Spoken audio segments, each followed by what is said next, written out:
নমস্কার বন্ধুরা, আজ আমরা শুনব শ্রীকৃষ্ণের এমন কিছু অমূল্য বাণী যা জীবনের সব প্রশ্নের উত্তর দিতে পারে। জীবনে যখন কষ্ট, দুশ্চিন্তা বা হতাশা আসে, তখন এই কথাগুলো আমাদের পথ দেখায়। তাই ভিডিওটি শেষ পর্যন্ত শুনুন। মানুষের জীবনে দুই ধরনের আবেগ থাকে যা চিরকাল তার সাথে বসবাস করে। প্রথম, স্বপ্ন। দ্বিতীয়, অজুহাত। মানুষ হাজার হাজার স্বপ্ন দেখতে পারে। আমাকে এই কাজ করতে হবে, আমাকে ওখানে ঘুরতে যেতে হবে, আমায় জীবনে এই অসম্ভব কাজ বাস্তবায়িত করে দেখাতে হবে, আদি ইত্যাদি। এবার ঠিক যেমন স্বপ্ন দেখেন, সেইভাবে অজুহাতও খুঁজে নিয়ে আসেন।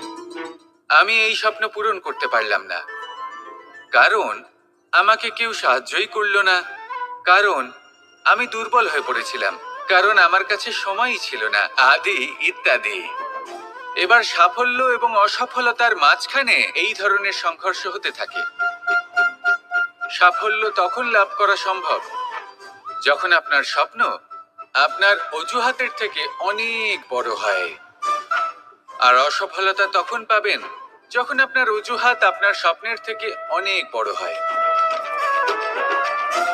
আপনি যদি সাফল্য লাভ করতে চান, তাহলে চেষ্টা করতে থাকুন, পরিশ্রম করুন। যদি অসফল হন, তাহলে ভয়ভীত হওয়ার কোনো প্রয়োজন নেই। নিজের ভুল বুঝুন, তাকে শুধরে নিন, আবার চেষ্টা করুন। কিন্তু যদি নিজের জীবনে অজুহাত নিয়ে আসেন, তখন স্বপ্ন কখনো পূরণ হবে না। আসুন আমার সাথে ভালোবেসে বলুন, রাধা রাধা। এমন কিছু রয়েছে মানুষের মনে, তাদের জীবনে, এমন এক আবেগ যা সর্বজন বিদিত, যা সবাই জানেন যে উপস্থিত আছে। সেটাকে আমরা সমস্যা বলে থাকি। এমনিতে আমরা সকলেই জানি যে এমন কোনো গৃহ নেই যেখানে মৃত্যুর ছায়া পড়েনি, এমন কোনো বৃক্ষ নেই যার দ্বারা ওষুধ তৈরি সম্ভব নয়, এমন কোনো অন্ন নেই যা সময়ের সাথে বিষ বা অমৃতে পরিণত হতে পারে। এবার এই সমস্যাগুলি কোনো ব্যক্তির জন্য সমস্যা হতে পারে, কিন্তু নিজে থেকে এরা কোনো সমস্যাই নয়। এরা আসে আমাদের সাহায্য করতে, আমাদের কিছু শেখাতে।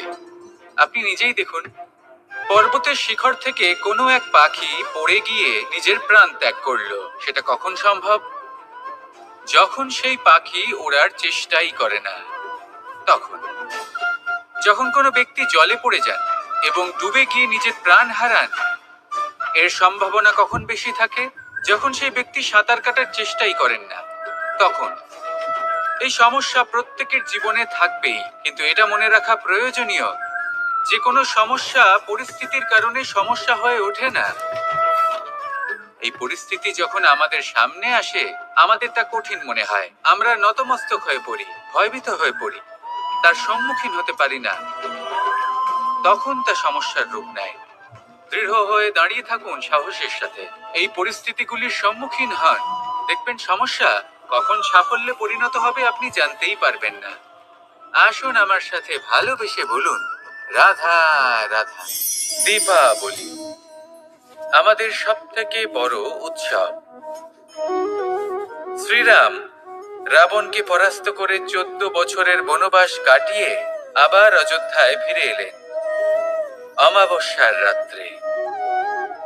অযোধ্যায় সবাই খুব প্রসন্ন ছিলেন, খুবই উৎসাহিত ছিলেন। অযোধ্যায় সহস্র প্রদীপ প্রজ্বলিত করা হয়েছিল এই উৎসবে। একে আমরা দীপাবলি বলে থাকি। এবার এই বিষয়ে আমরা সকলে জানি। আপনি কি এটা জানেন যে শ্রীরাম বাস্তবে অমাবস্যার এক রাত আগেই অযোধ্যায় পৌঁছে গেছিলেন? সবার সামনে অমাবস্যার রাতে এসেছিলেন। এর কারণ কি? শ্রীরাম প্রমাণ করতে চেয়েছিলেন যে যে কোনো সময়, দিন হোক বা রাত, শুভ বা অশুভ হয় না। শুভ অশুভ কিছু থাকলে তা হলো মানুষের চিন্তা, তার ভাবনা, তার নির্বাচন আর তার কর্ম। নিজেই দেখে নিন, শ্রীরাম শুভ কাজ করে ফিরেছিলেন এবং অমাবস্যার মতো গভীর এক রাত্রিকেও দীপাবলিতে পরিবর্তিত করেছিলেন। এমনটাই যদি আমরা করতে পারি, তাহলে এমন কোন গৃহে যান যেখানে অসহায় ব্যক্তি রয়েছেন, যা অন্ধকারাচ্ছন্ন, আর সেখানে প্রকাশ প্রজ্বলিত করুন। প্রকাশ সহায়তার, প্রেরণার, আশার। যদি এমন কিছু আমরা করতে পারি তাহলে তাকে প্রকৃত অর্থে দীপাবলি বলা যেতে পারে। তাহলে নিজের পরিবারের সাথে দীপাবলি পালন করুন। আপনাদের শুভেচ্ছা জানাই। আসুন আর আমার সাথে ভালোবেসে বলুন, রাধা রাধা। মানুষের জীবনে দুই ধরনের আবেগ থাকে যা চিরকাল তার সাথে বসবাস করে। প্রথম, স্বপ্ন। দ্বিতীয়, অজুহাত। মানুষ হাজার হাজার স্বপ্ন দেখতে পারে। আমাকে এই কাজ করতে হবে, আমাকে ওখানে ঘুরতে যেতে হবে, আমায় জীবনে এই অসম্ভব কাজ বাস্তবায়িত করে দেখাতে হবে, আদি ইত্যাদি। এবার ঠিক যেমন স্বপ্ন দেখেন সেইভাবে অজুহাতও খুঁজে নিয়ে আসেন। আমি এই স্বপ্ন পূরণ করতে পারলাম না, কারণ আমাকে কেউ সাহায্যই করলো না, কারণ আমি দুর্বল হয়ে পড়েছিলাম, কারণ আমার কাছে সময়ই ছিল না, আদি ইত্যাদি। এবার সাফল্য এবং অসফলতার মাঝখানে এই ধরনের সংঘর্ষ হতে থাকে। সাফল্য তখন লাভ করা সম্ভব যখন আপনার স্বপ্ন আপনার অজুহাতের থেকে অনেক বড় হয়, আর অসফলতা তখন পাবেন যখন আপনার অজুহাত আপনার স্বপ্নের থেকে অনেক বড় হয়। আপনি যদি সাফল্য লাভ করতে চান তাহলে চেষ্টা করতে থাকুন, পরিশ্রম করুন। যদি অসফল হন তাহলে ভয়ভীত হওয়ার কোনো প্রয়োজন নেই। নিজের ভুল বুঝুন, তাকে শুধরে নিন, আবার চেষ্টা করুন। কিন্তু যদি নিজের জীবনে অজুহাত নিয়ে আসেন তখন স্বপ্ন কখনো পূরণ হবে না। আসুন আমার সাথে ভালোবেসে বলুন, রাধা রাধা। এই সংসারের সব থেকে কঠোর ধাতুর মধ্যে একটি হলো লোহা। লোহা দিয়ে আমরা অনেক অস্ত্র শস্ত্র লাভ করি, অনেক বস্তুও লাভ করি। এবার এই লোহাকে কাটার জন্য, একে কোনো আকার দেওয়ার জন্য কি প্রয়োগ করতে হয়? লোহা। এবার এই কথাটা আমরা সকলেই জানি যে লোহার দ্বারাই লোহাকে কাটতে হয়। এবার এই কথা আমি আপনাকে কেন বলছি? এরপরে খুব বড় একটা প্রশ্ন আসে যা খুব বড় শিক্ষা দিয়ে যায়। এটা কেন হয় যে আমরা একটা লোহা দিয়ে একটা লোহাতে আঘাত করছি, কিন্তু যে লোহা দ্বারা আঘাত করছি তার আকার বদলাচ্ছে না, যার ওপর প্রহার করছি তার আকার বদলাচ্ছে? এতে পার্থক্যটা কোথায়? পার্থক্য হলো তাপমাত্রার। দেখুন, যে লোহাকে আমরা কাটতে চাই তার তাপমাত্রা বাড়াতে হয়, তাকে গরম করতে হয়। আর যে লোহা দ্বারা আমরা আঘাত করতে চলেছি সেই লোহা আমাদের ঠান্ডা রাখতে হয়। অর্থাৎ ঠান্ডা লোহা গরম লোহাকে কেটে দেয়। এবার এই শিক্ষা কি আমাদের জীবনে যথেষ্ট নয়? আমাদের জীবনে অনেক সমস্যা আসতে পারে, কিন্তু আমাদের এই বিষয়ে বিশেষ খেয়াল রাখতে হবে যে আমাদের মনকে আমরা যেন ঠান্ডা রাখি, এই মস্তিষ্ককে শান্ত রাখতে হবে। যদি আমরা ক্রোধ বা ঈর্ষার আগুনে জ্বলতে থাকি, বিদ্বেষের আগুনে জ্বলতে থাকি, তাহলে আমরাও সেই লোহার মতোই হয়ে যাব যার তাপমাত্রা অত্যন্ত বেশি। তখন যে কেউ এসে আমাদের বিচ্ছিন্ন করে চলে যাবে। মনে রাখবেন, যিনি যত বেশি স্থির বুদ্ধির অধিকারী, যিনি হলেন সব থেকে বেশি শান্ত, তিনি হলেন সব থেকে বেশি বলশালী। তাহলে শান্ত থাকুন আর আমার সাথে ভালোবেসে বলুন, রাধা রাধা। মানুষ কখনো কখনো সময়কে নিয়ন্ত্রণ করতে চেষ্টা করে, কখনো কখনো সময়ের গুরুত্ব বুঝতে পারে না। এটা ভাবে যে এই কিছু মুহূর্ত কেটে যাক, একে অতিবাহিত করি, তাহলে কি বা হবে? কয়েকটা মুহূর্ত মাত্র, কিন্তু তা নয়। আজকের একটা মুহূর্ত ভবিষ্যতের অনেক বড় পরিবর্তনের ভিত হতে পারে। আজকের একটা মুহূর্ত আপনার ভবিষ্যৎকে উজ্জ্বল করে তুলতে পারে। সেই জন্য ছোট ছোট মুহূর্তগুলিকে অদেখা করবেন না। সময়কে কাজে লাগান, পূর্ণরূপে কাজে লাগান। এবার যদি আপনি কাউকে সাহায্য করতে চান আর সেই কারণেই যদি থেমে থাকেন, তাহলে ঠিক আছে, কারণ আপনি কাউকে সাহায্য করে তার জীবনকে আরো ভালো করে তুলতে চাইছেন, আরো শ্রেষ্ঠ করতে চাইছেন। এই পুণ্য, এই কর্ম ফিরে আপনার কাছেই আসবে আর আপনার জীবনকে শুভ করে তুলবে। কিন্তু যদি আপনি আলস্যের কারণে থেমে থাকেন এবং কিছুই না করেন, সময় নষ্ট করেন, তাহলে কিন্তু একটাই ঘটনা ঘটবে, আপনার ভবিষ্যৎ বিপদগ্রস্ত হয়ে পড়বে, আর কিছুই নয়। সেই জন্য এটা বোঝা প্রয়োজন যে কখন থামতে হবে এবং কেন থামতে হবে। যদি আপনার থামার কারণ এবং সময় অনুচিত হয়ে থাকে, তাহলে আপনার ভবিষ্যৎ কখনোই উচিত হতে পারে না। সেই জন্য সময়কে সম্মান করুন আর পূর্ণ ব্যবহার করতে শিখুন। আর আমার সাথে ভালোবেসে বলুন, রাধা রাধা। জীবনে সবসময় সেটা হয় না যা আমরা চাই, তেমন ভাবে হয় না যেমন ভাবে আমরা চাই। এবার তাতে আমরা দুঃখ পাই, নিরাশ হয়ে পড়ি, ভাগ্যকে দোষ দিই অথবা অন্য কাউকে বা নিজেকে। কিন্তু সত্যটা কি সেটা আমাদের জানতে হবে।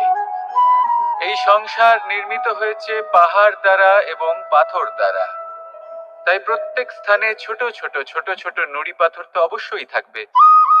এগুলো এড়িয়ে যাওয়া সম্ভব নয়, আর এই কথাটা আমরা সকলে জানি। এবার এইভাবেই আমাদের জীবনে নানান রকমের সমস্যা লেগেই থাকে।